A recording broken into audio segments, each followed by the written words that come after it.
എന്റെ പൊന്നു മെമ്പറെ പൊന്നു പോലെയാണ് വളർത്തിയത്. എന്നിട്ടാണ് തുള്ളി പൊന്നൂരില്ലാണ്ട് പൈസ എത്രയായി? 45 വയസ്സ്. നിങ്ങളുടെ അല്ല, മോളുടെ. ഇന്നലെ 18 ഓ, തക്കം നോക്കി ഇരിക്കുകയായിരുന്നല്ലേ? അയ്യോ അവനല്ല, ഞാൻ. ഇതിപ്പോ 18 വയസ്സ് കഴിഞ്ഞ സ്ഥിതിക്ക് ഒന്നും ചെയ്യാൻ പറ്റില്ല. അയ്യോ അതല്ല എന്റെ അതേ സ്വഭാവം. അതല്ല, ഇവരുടെ രജിസ്ട്രേഷൻ ഒക്കെ കഴിഞ്ഞ സ്ഥിതിക്ക്. എന്റെ പൊന്നു മെമ്പർ, ഞങ്ങൾ പോട്ടെ, അവിടെ റിസോർട്ടൊക്കെ ബുക്ക് ചെയ്തിട്ടേക്കണം. അതെ, ഒന്നിനും സമയം തികയില്ല. എന്തിന്? അല്ല, പോണ വഴിക്ക് ട്രാഫിക് അല്ലേ, ഇത്രല്ല എത്ര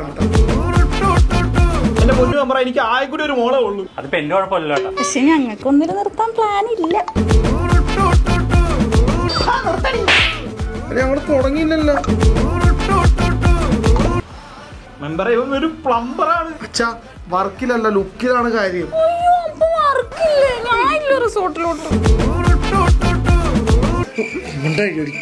എന്റെ പൊന്നച്ച, സംഭവിക്കാനുള്ളതൊക്കെ എല്ലാം സംഭവിച്ചു. ഇതിപ്പോ ഞാനല്ലെങ്കിൽ വേറെ ആരെങ്കിലും കൂടെ ഇവിടെ ഒളിച്ചോടി പോകും.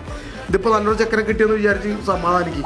എന്റെ പൊന്നു മനുഷ്യ, നിങ്ങളെ കൈയോടുത്താണ് കച്ചവടം ഉറപ്പിച്ചേ. ഇതിപ്പോ കച്ചവടം ഉറപ്പിച്ച സ്ഥിതിക്ക് ജ്യൂസ് വേണോ പീസ് വേണോ? അതല്ല, തണ്ണിമത്തൻ ജ്യൂസ് വേണോ പീസ് വേണോ? അത് ജ്യൂസ് മതി.